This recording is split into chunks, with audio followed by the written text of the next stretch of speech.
It seems, mga kababayan, it seems na kapag ikaw ay nag-expose sa isa sa mga Duterte, may nangyayari sa'yo. Naliligpit ka bigla. Baka naman nagkataon lang, sabi nung nag-post. Nakita ko kasi ito, mga kababayan. Nakita ko ito sa post kanina. Sabi, baka nagkataon lang na-expose si Digong, deads. Na-expose si Pulong, deads. Baka ito na sumunod. Si Ramil na. And sa mga nakapanood ng interview ko kanina kay secretary, kay Congresswoman Laila De Lima. Kumbinsido siya na merong, at the very least, merong relationship or may connection between the Duterte family at saka kay Ramil Madriaga. So, baka naman nagkataon lang, guys, na yung mga nag-e-expose, natitegi. Diba? Si Percy Lapid, in-expose si Digong, deads noong 2022. Ngayon, si Yusek Cabral, in-expose si Pulong, deads ngayong 2025. Baka next year, ito na pag-uusapan natin. Diba? Baka next year na pag-uusapan natin.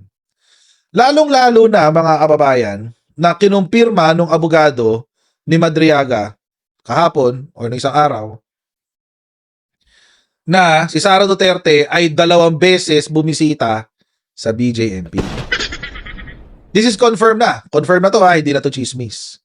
2 beses siyang bumisita sa BJMP, Camp Bagong Diwa, Annex 2. Diyan nakapiit ngayon si Ramil Madriaga. Diyan siya nakapiit ngayon. By the way, hindi natin sinasabi na ang mga Duterte nagpategi sa kanila. Hindi yan sinasabi natin. Ang sinasabi lang natin, mga kababayan, baka naman merong mga circumstances, kumbaga. May mga facts na parang, wait lang. Nung lumabas yung issue kay Duterte, namatay itong isa. Nung lumabas yung issue kay Pulong, namatay itong isa.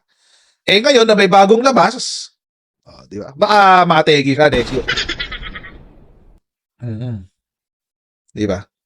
So, confirm na to, mga kababayan. Bumisita talaga si Sara Duterte kay Madriaga noong October, 2 beses daw Yung una, hindi alam ng abogado yung date.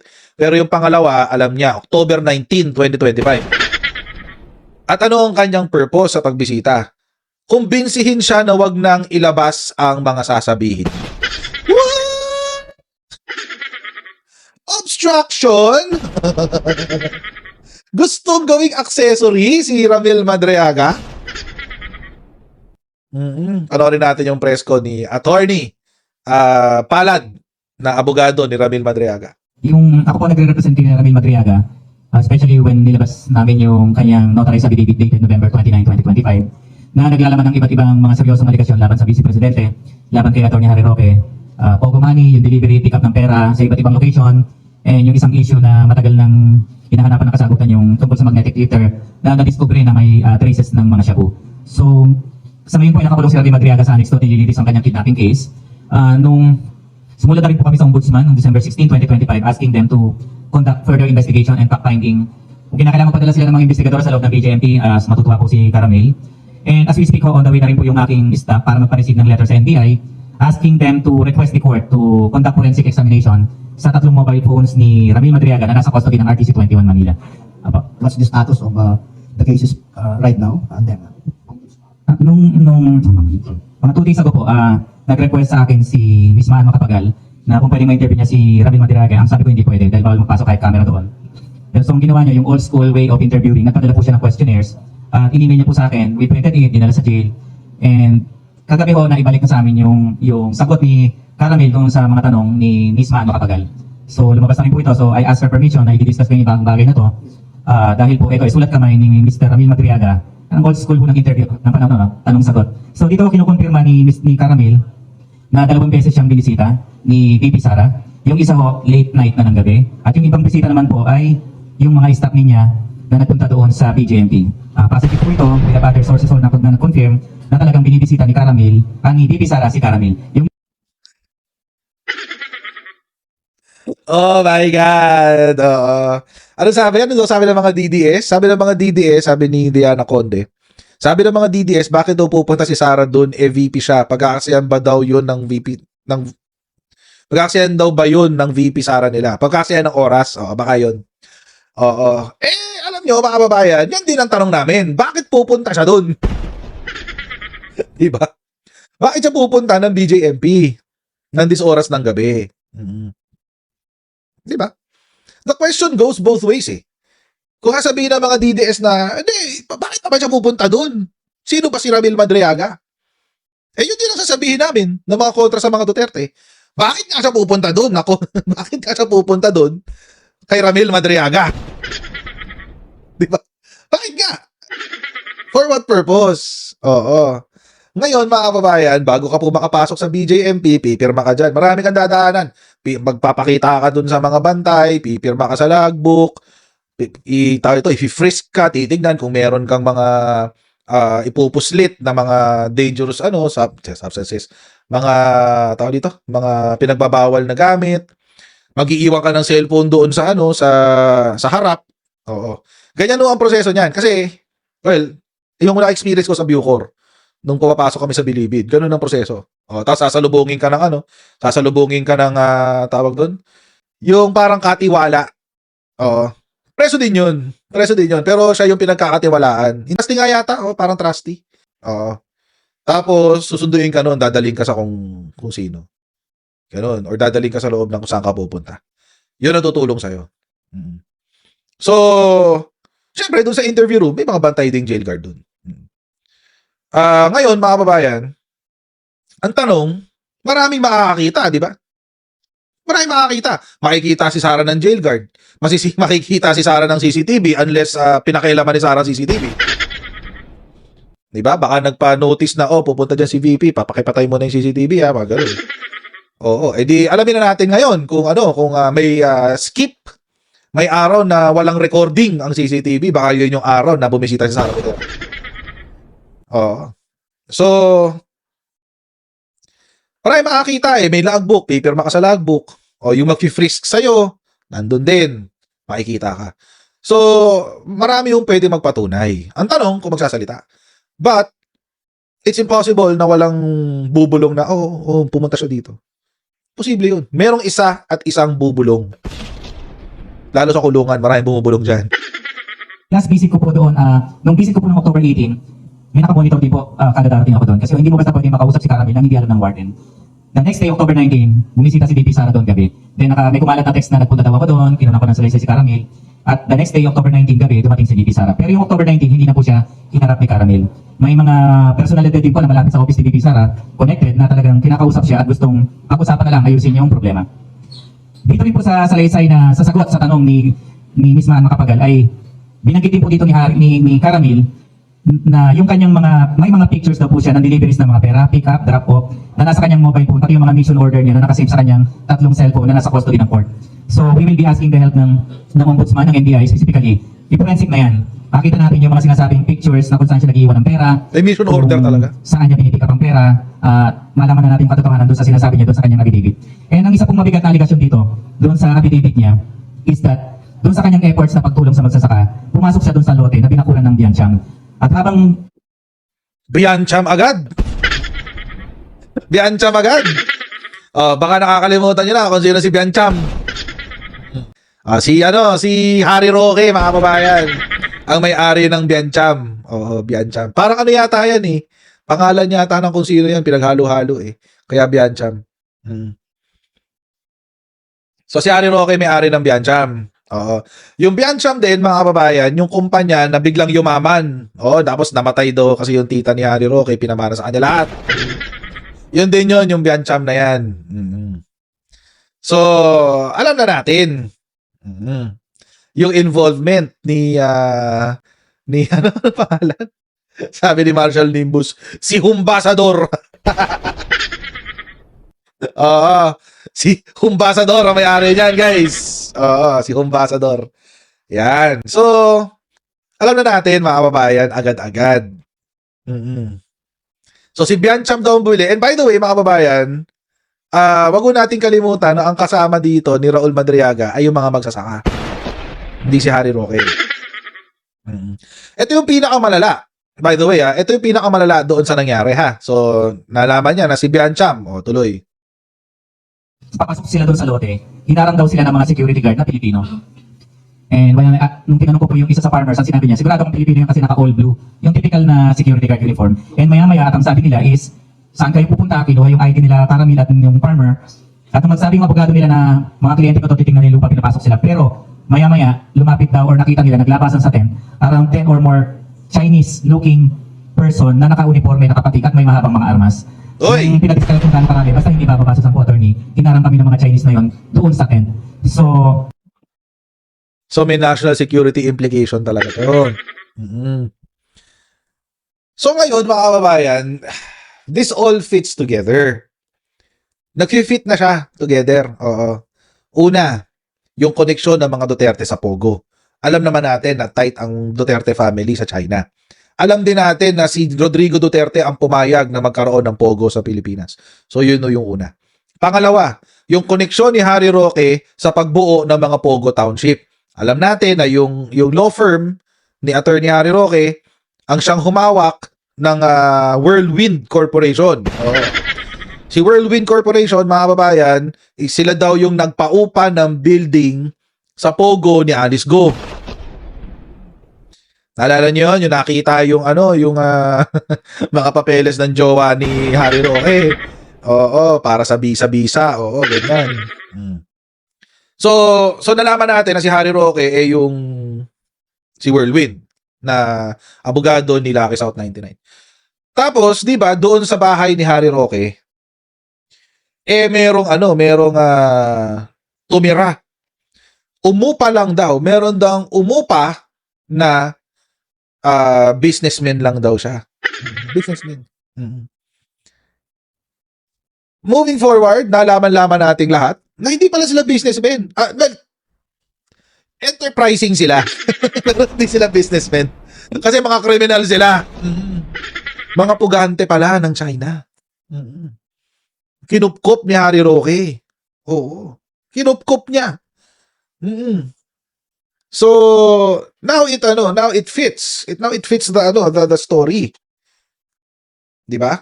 Si Pogo sa Pampanga, involved si Harry Roque. Ngayon dito, matagal na itong Bataan na to eh. Ang tagal ng chismis nito eh. Itong sa Bataan, involved din siya. At magtatayo rin ng Pogo. So obviously, itong si Harry Roque is involved in many criminal activities. Nagpapatay, pinautos pa niya na patayin yung abogado ng mga farmers. Allegedly. Yun ang allegation sa kanya. So, ganun ang sistema. Ganun ang sistema, guys. Criminal ho talaga to si Harry Roque. Kaya nga nagtatago siya ngayon sa hig. Tuloy. Si Caramel nakita pa ng isang farmer na humarang talaga sa kanila. So, mabigat na implication po ito kasi may issue po ng usapin dito yung seguridad. Ang plano talaga daw gawin dun sa lote ng mga farmers. Ang farmers po dito around 75 families. Ang area affected is around 400 hectares po. 421 hectares. Sabi po ng dagat packet ng bundok. Ang gagawin daw dito is Pogo Township, Marina Yacht Club ng mga Pogo. Pero hindi na po ito natuloy. Sinimulan mo nila gumawa ng kalsada pero hindi na natuloy mula nung umalis na si Harry Roque at nagpunta sa the Netherlands. Sa ngayon po, yung land po hindi na na-develop. Sira-sira po yung mga hinukay ng mga bulldozer doon. Pag umuulan daw, bumaba, nakakalat at napakahirap pong maglakad. Maputik po. So yung security aspect po nito mabigat. Kaya gusto namin makuha yung mobile phone niya. Ang sabi ni Caramel napicturean daw niya nung nasa taas ng bundok yung mga Chinese military na naka-uniforme talaga ng patik at maraming bangka doon sa lote na yon sa isang cove, no? Kasi po maganda yung location ng Lucky Beach, no? LAQUE. Lucky Beach, doon po dito nakita yung mga maraming bangka at maraming sundalo. Sabi niya nga, numbering less than 100 na mga Chinese, mga PLA, no? Marirecord niyo din po sa mga nung nakaraang taon may mga nahuling mga undocumented Chinese person doon sa mga dredging, sa mga barko po na nag-engage sa dredging at may nakuha na ring uniforme na belonging identified sa PLA po. So, sa ngayon po, ang gusto naming Lala, no? PLA, guys. People's Liberation Army. Ibig sabihin, yung grupo ni Duterte has been in collusion with the Chinese Communist Party para pasukin ang Pilipinas. Ang lala nun, alam niyo ba mga kababayan? That's treason. That's treason. reason, men. Grabe. By the way, mga kababayan, huwag niyong isipin na ang People's Liberation Army is the parang AFP ng China. No, it's not. Hindi ho sila AFP, hindi sila army ng state. Unlike sa Pilipinas, tayo sa Pilipinas, yung AFP is the military arm of the state. 'Di ba? Estado ang nagpapatakbo diyan. Sa China ho hindi. Ang People's Liberation Army is like a private army ng Communist Party. Sa Communist Party lang yan, hindi yan sa Chinese People's Republic of China. So, imagine niyo ganito. Baka kasi mahirap imaginein eh. Ilagay natin sa konteksto ng Pilipinas. Halimbawa, kung ang PDP laban ay may sariling army. Kung ang PFP, Partido Federal ng Pilipinas, ay may sariling army. Yon. Ganon. Ganon ho siya. Army siya ng partido. Ganon. Ayan, ito meron pala tayong halimbawa sa Pilipinas, no? CPP tsaka NPA. Ayan, ganyan. Meron pala tayong katulad sa Pilipinas. Oo, ganon. Ganon siya. Meron tayong CPP, Communist Party of the Philippines, sila yung pumapasok sa gobyerno. Tapos, si CPP, meron siyang NPA. Yun yung military arm niya. Ganon din ho yung People's Liberation Army. So basically, mga kababayan, pinasok na ho tayo ng mga komunista. Hindi ho local, imported communist to galing China, guys. Alam ko ba, galit mga Duterte sa komunista. Ayaw lang pala nila ng local, gusto nila imported. Tuloy natin to. Umusad at nagpapasalamat kami sa bagong leadership ng Ombudsman. Yung kaso pong isinampangi ng mga magsasaka laban kay Atty. Harry Roque, kay Mahila at iba pang opisyal ng mga kumpanya, gumagalaw na po. Ipinail po ito noong January 2023, natulog po ito sa Ombudsman. Lately po, naglabas na ng subpoena at inire-require na yung mga magsasaka na mag-submit ng mga title at ng mga documents Yun! na nag-cause ng cancellation ng kanilang mga titulo. Yung iba, inulugan na nila to 20 years. Sa atin, pagising nila, binubulldozer na yung lupa, binabakuran na nang hindi daw nila alam. May mga kwentong patay na nakapagbenta, may mga kwento pong piniki ang mga pirma. Meron naman pong pinapirma sa acknowledgement receipt nakatanggap ng 300,400, biglang Sale na raw. nagkaroon of sale. So, magkala po yung allegation dito ng falsification. Napakawalang yan ni Harry Roque talaga. Napakawalang yan ni Harry Roque. Yung mukhang yun, yung mukhang akala mo, si Marshmallow Man. Oo, pusong demonyo pala yung hayop na Harry Roque na yan. Diyos ko. Demonyo pala yung sa Harry Roque. Pinapirmahan lang sa acknowledgement receipt na 300,000 pesos. Ang ending, binili na yung buong lupa. Diyos ko! Ang kaso pong sinapas ng Ombudsman is falsification of private document, Article 171 in relation to 172 of the Revised Penal Code, Anti-Graft and Corrupt Practices Act, Abuse of Authority, etc. Nakapending po siya sa Ombudsman ngayon. Against Harry Roque, the wife, and other officers po ng mga kumpanya na siya lang nagmay-ari niyan. So, humihingi po kami ng tulong through this press con po kay Senator Kiko Pangilinan as chairman ng Committee ng Food and Agriculture na paki-assistihan po yung mga farmers natin na nawala ng mga lupain, numbering 400 hectares po. 400 May mga rice land po ito doon at hirap na hirap po sa panggastos. Ay, sorry. Thank you very much for reminding me, Omnyo Gino.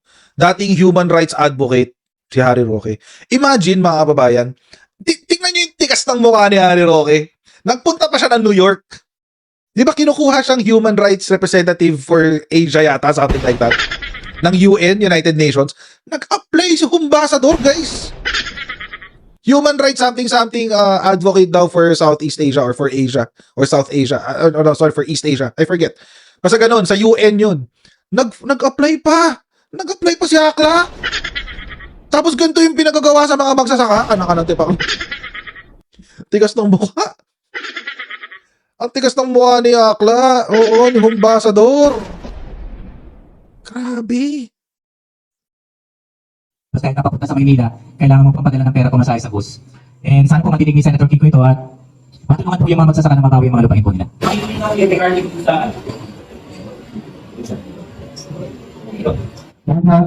Yung binabanggit po ni Madriaga na yung PEDSA na pumunta si VP Sara dun sa, tama ba sa PPNP, dun sa kulungan? Baka kailan mo ito nagsimula magpunta at ano yung pinaka-intention, bakit niya pinakausap ito si Madriaga? Yung pangalawang bisita tayo kung confirming date, base doon sa kumalat na text na pagbisita, the day after ng pagbisita ko, which is October 19. May kumalat na text message from certain personnel ng DJMP na dumalaw dito sa Atty. Palad, October 18. The next day, si VP Sara naman gabi dumalaw. Yung first visit ko, hindi ko ma-recall yung exact date and time. Kasi nung tinatanong ko si Caramel, bakit hindi mo matandaan yung mga dates? Attorney, wala akong kalendaryo sa BJMP. Hindi ko alam ang dahilan kung bakit walang kalendaryo dito sa kulungan. So yun ang sagot niya. Kaya hindi mo namin ma-identify yung araw ng unang visit po. Alam nyo, hindi ko naman sabihin common, pero napansin ko rin yan, nagpunta ako ng Bucor. Walang kalendaryo sa loob. Wala talaga kalendaryo. Hindi mo alam kung anong date na. Hindi mo talaga malalaman kung anong date. Siguro siguro it's a way of, tawag dito, it's a way of making sure na, wala kang connection sa labas. Na hindi mo alam kung, ilang araw ka na nakapiit, hindi mo na alam kung, di ba? It's a way of, disconnecting you from reality and real life, eh. So, siguro ganun yun. I don't know. Pero, in this case, ganun din daw. Wala rin daw kalendaryo. Ang purpose is that, magkaayos na raw ayusin yung problema. And sa pag-usap ko kay Caramel, ang insinuation is that, tutulong maayos yung problema, kakausapin daw yung judge. Ang ayusin, definitely yung problema ng kidnapping. At lately nga po, nagkaroon din ng pillars doon sa asawa ni Ramil na nagkakidnapping po kasi presidente ng ISIC or in short, ISIC Sara is my president. No? Pero in reality, ang name po doon sa SEC is Initiative for Social Justice, Innovation and Progress Pilipinas. Kinausap daw yung asawa niya ng ibang opisyal ng ISIC at sinabi na kausapin namin si Ramil at para maayos yung problema, tutulungan doon sa kidnapping. Pero ang sagot ng asawa niya ay hindi siya nakikialam sa kasong personal ni Ramil. And after few days, may dumalaw na doon na isang lalaki na may edad na gusto siyang kausapin pero hindi niya rin hinarap. Kasi by that time, nag-usap na kami ni Caramel. Yun po. So, may effort pala talaga si Sarah, no? So, to some degree, alam ni Sarah na mag-out itong si Caramel. Caramel ang tawag nila, eh. To some degree, alam nila na lalabas tong si Caramel. Ito si Ramil Madriaga. Kasi kung before pa lang ma-involve itong si attorney, nililigawan na siya para wag ilabas yung mga dapat niyang ilabas. O di alam niya. Alam niya na may ilalabas si Caramel. Oo. Pinipigilan, eh. So, alam na talaga ni Sarah, bago pa lang siya mag-out. Alam niya. Alam niya. Kaya pala hindi rin siya sumasagot. Kasi wala siya sasagot. Ano yung sasagot niya? Pag sinabi niyang, hindi ko kilala si Caramel. Ano lang sasabihin ni Caramel? Sasabihin lang ni Caramel, paano hindi mo kilala? Ninong ako ng anak mo. Ay, palang, olats ka na, eh. Diba? Doon pa lang, olats ka na. Talo kay Caramel. Diba? Doon pa lang, eh. And alam nyo mga kababayan, hanggang ngayon, nagtataka talaga ako hanggang ngayon, hindi pa rin sumasagot si Sara Duterte Caramel. Kasi bang gusto mong matanong, please po? Ano po, Ate Gregorio po from ABS-CBN News. Hindi lang po ng clarification po kung sa nabanggit nyo nga po yung mag-forensic examination po ng phones. May nasabi lang po kayo kanina na pa-receive po. Nag-send po ba kayo ng sulat po paano? As we speak, on the way na po yung staff ko. Once na magkaroon ng isang presidio, bibigyan ko po kayo. Requesting the NBI na in the furtherance of kanilang duty mag-imbestiga, pwede mo niya i-request yun, i-copy yung contents kahit sa court, and then do the forensic doon sa NBI office. Kaya po nila kung gugustuhin nila, kung meron mong dato at may mag-direktibo sa kanila, talagay ko mabubuksan mo yung laman ng tatlong mobile phone na yun. Active pa rin po sa social media. Iba-ibang claims po yung sinasabi po niya. Sabi po niya na yung client niya po si Ramil Madriaga nga po, paid bloggers to call him a land grabber daw po. May response po ba kayo dito? Dun sa claim po ni Harry Roque that your client, Ramil Madriaga, paid bloggers to call him a land grabber po. Si Ramil is land grabber. Sabi po niya. Sa kwento po namin is kami yung mga magsasaka po ng demanda kay Atty. Roque ng land grabbing activities po. Sorry. Correction lang po. Ang accusation po ni Harry Roque ay binayaran daw po ni Caramel yung vloggers para tawagin siyang land grabber. Ano po yung response niyo po doon? Wala nga akong pera si Caramel, eh. Wala ko siya kaya magbayad ng yung mga vloggers. Ay hindi ko alam yung mga galawang vloggers po yan. Hanggang, wala akong pera si Caramel kahit na dumalo kayo doon kayo pamadala ng pagkain. Wala, hindi pa. Sige, Maki, please. Ang weird nung defense ni Harry Roque. No? Na may binayaran daw si Ramil si Caramel o si Ramil Madriaga ng vloggers para daw sabihin na land grabber siya. Oo. Ang weird lang nun, alam niyo kung bakit? Nakakulong si Ramil, eh. Nakakulong si Ramil. Paano siya magbabayad?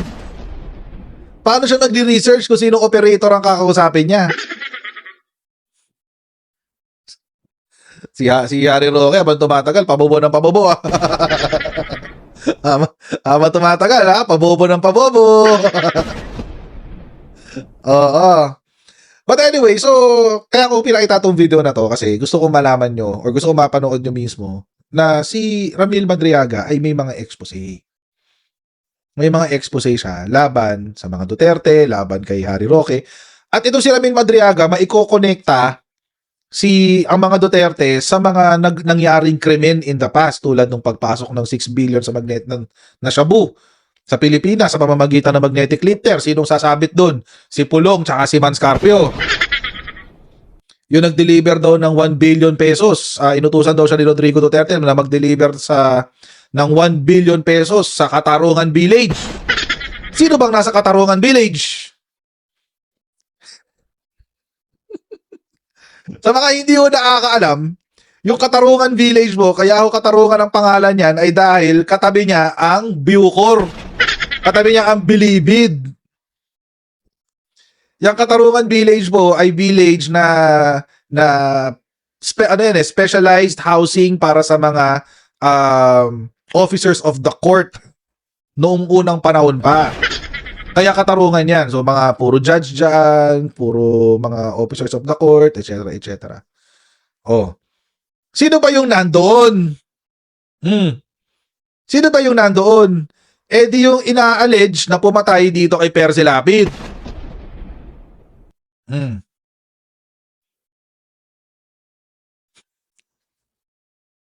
At sino din ba si Director General Bantag?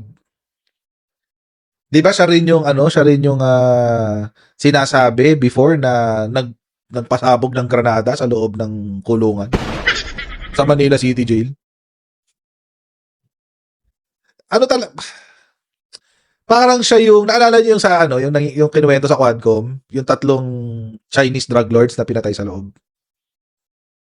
Ganon siya. Siya yung parang ganon. Oh, siya yung taga-operate.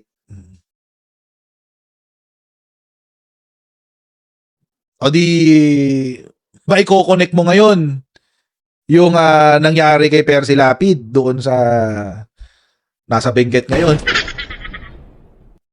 Nasa Benguet dito, nasa Benguet daw siya eh. So yan.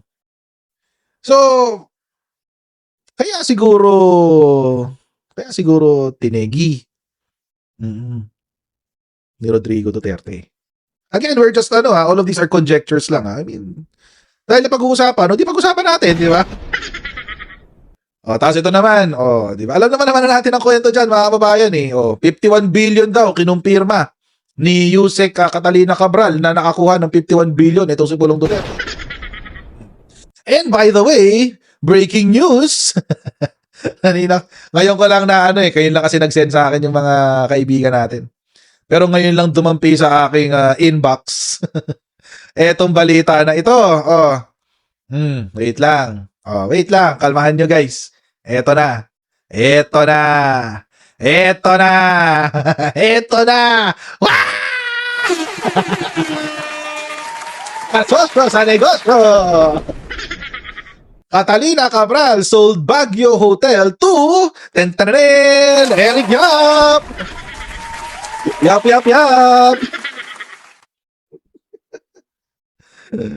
Just the plot thickens, guys. The plot thickens.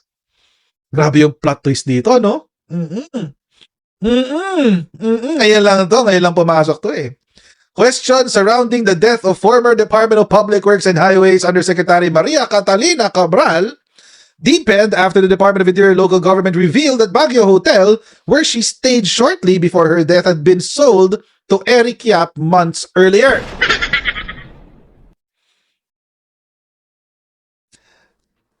Ayokong isipin to guys eh, kasi kawawa naman si Kuya Driver. Pero pwede kayang ganito ang nangyari? Di ba nung paakyat sila ng Baguio? Paakyat sila, di ba? Sabi ni Kuya Driver, tumigil daw muna sila sa tabi ng kalsada. Tumigil daw muna sila sa tabi ng kalsada. At nagmuni-muni daw, nagpahangin lang daw muna si Yusek Cabral. Oo. Eto ngayon si driver. Selfie. O yan. Nasa likuran si Yusek Cabral. Hindi kaya sinabi niya, boss, paakyat na kami.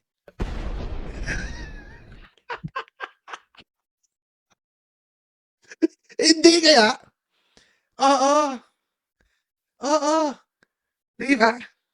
Bossing, bakit na kami ha? Oo. Ano hong next? Kaya pala may selfie.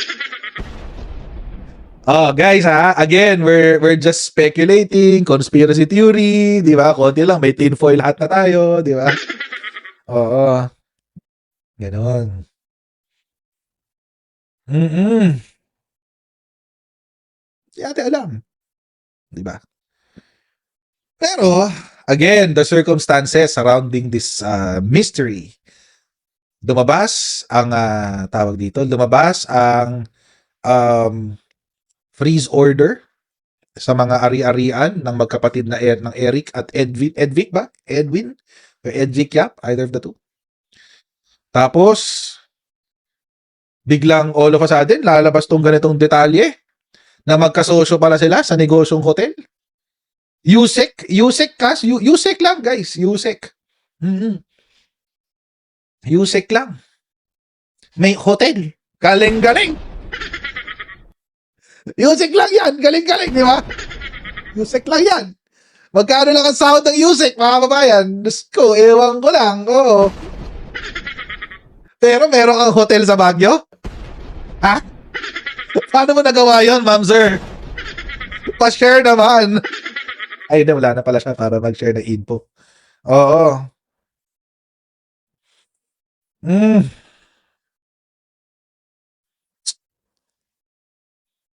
Tapos all of a sudden, pag check-in mo sa hotel,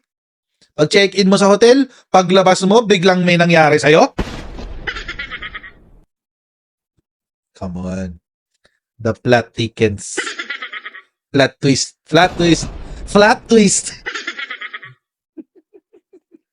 Naisip ko lang guys ha. I mean, hindi yan fact. Pero naisip ko lang bilang isang ordinaryong tao na hampas lupa na kung ako ordinaryong tao ng hampas lupa at alam ko na ganito yung mga ganap, tapos makikita ko to, isipin ko talaga, ay hindi, konektado talaga tong mga dalawang to. Konektado tong si Pulong tsaka si Eric Yap. Ako lang yun, mga kababayan. So, alam naman natin nangyari dito. Na-expose si Pulong and apparently, na-expose din si Eric Yap. Ano nangyari kay Yusek? Yan. May whistleblower din tayo, mga kababayan. Si Ramil Madriaga, merong pwedeng mangyari dito. Oo, tulad nga ng sinabi ni Atty. Larry Gadon, the Presidential Advisor on Poverty Alleviation, si Papa Larry, on Sunday, saw the immediate transfer to a safer detention area of whistleblower Ramil Madriaga, who claimed to have been a bagman of Vice President Sara Duterte. If these two are any indication sa safety ni Ramil Madriaga, mukhang kailangan talagang ilipat si Ramil Madriaga, mga kababayan. Mukhang may susunod na. Mukhang may susunod next year. Si Ramil Madriaga naman. Huwag naman sana, guys. Nauubusan na tayo ng mga saksi. Huwag naman sana. Huwag naman, di ba? Oo. Sinusuhin natin to, guys. 2 tao na yan. Ay, Diyos ko. Sinusuhin niya. Pantayan niya na si Ramil Madriaga. Oo. Last I heard, pinalitan na lahat ng gwardiya niya.